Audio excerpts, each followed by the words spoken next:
I think that's part of the push for 16, right? Is that there were other 10-2 teams. There were teams like a Texas that got penalized for that third loss being a good loss to Ohio State. Right. Would they have been in if they didn't play that game? Et cetera, et cetera. So those teams are going to feel a type of way as well. I think I'm less concerned, feel less bad about the Vandy snub case, and I'll give you reasons why. Lack of good wins. They don't have good wins, and I do think part of this, we talked about how they were like, oh, look at, they've got 2 good losses. To me, I think you can lose to anybody, right? Like, more games are lost than won. Teams go out there and lose games every single weekend. I do think it is a skill to win. I think it is difficult to beat good teams.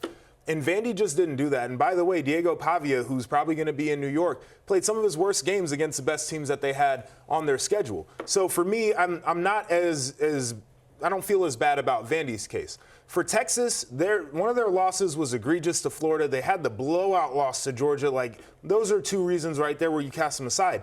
They've got some of the best wins that anybody in college football has. So, looking at the final rankings, 3 wins within the top 14.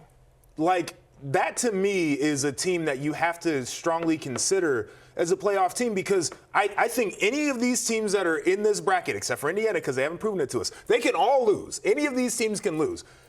Texas has proven that, we can lose, but we can also beat good football teams, and that to me is the case to be a snub. That's, I think, what's surprising. And listen, they're behind. So Notre Dame's the first team out, then BYU, and then it's Texas ahead of Vanderbilt because they beat them. Right. That does feel too far out. I think they should have been a lot closer to making this on the bubble. I felt like they were a bubble team because you beat A&M, who was the number 3 team for a large part of the season, because you beat Oklahoma. Right? That's a huge win to have. And then, of course, Vanderbilt, who's right there nipping on the heels of being in the college football playoff. It's a hard resume to go out and say somebody match the top of this resume. And again, a different committee would have said, like, those big wins are enough. Right. And they offset things. They should matter at a certain point. They should. The fact that 3 top 15 wins. And then, of course, people are going to, and I tend to agree with Sark on this, I'm never scheduling Ohio State again. That's the reason why. Well, I will say, so 10-2, again, Vanderbilt didn't get in. 10-2, Alabama was right on the cusp. I know, but you're sitting there and you're like, Alabama lost to Oklahoma, and Texas beat them. I know, but like, I don't know if it would have been a lock, right? I'm not saying it's a lock, but they shouldn't be as far out as they are. I mean, the Florida loss versus the Florida State loss. Right, like that's the thing for me, is they should have been right there with the rest of these teams, but going to Columbus and losing by 7 was, to me, the one thing that they could control, because that's the game that they picked to schedule. Yeah. That was a nail in the coffin to me. Do you think that Miami getting in over Notre Dame saved some of those games?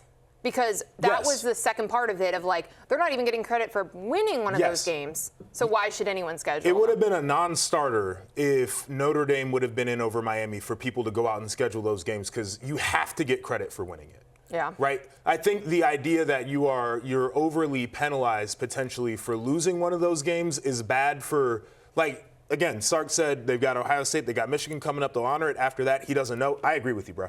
That's what I would approach. And the SEC's adding the ninth conference game. Yeah. There's no shot. I'm never doing that. But I think a lot of this was the ACC has to be in this thing, and we also want to make sure that people are going out there and scheduling really good games. So we can't act like that game didn't happen. We have to give them credit for winning it. They could make messages. They could send messages to people if they had like clear and consistent behavior. This committee has been so inconsistent.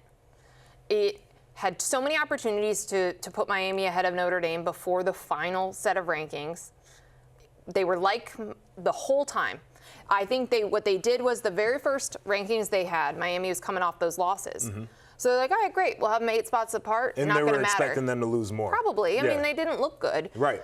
And so as they started to get closer, and everyone else was like, all right, shouldn't the head-to-head come into play now?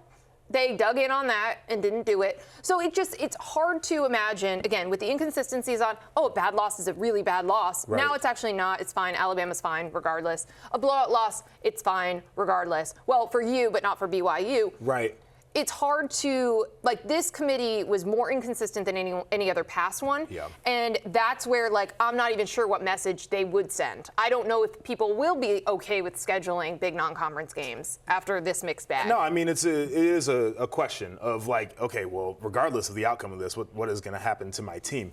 And I think the consistency part is big, right? Like, we want to believe that we're looking at a committee where they can replicate their behavior. One thing happens to one team and it happens to a different team in a similar situation. That's important to us. I think there's also something that's important where I think smart people are willing to maybe change mistakes that they have made.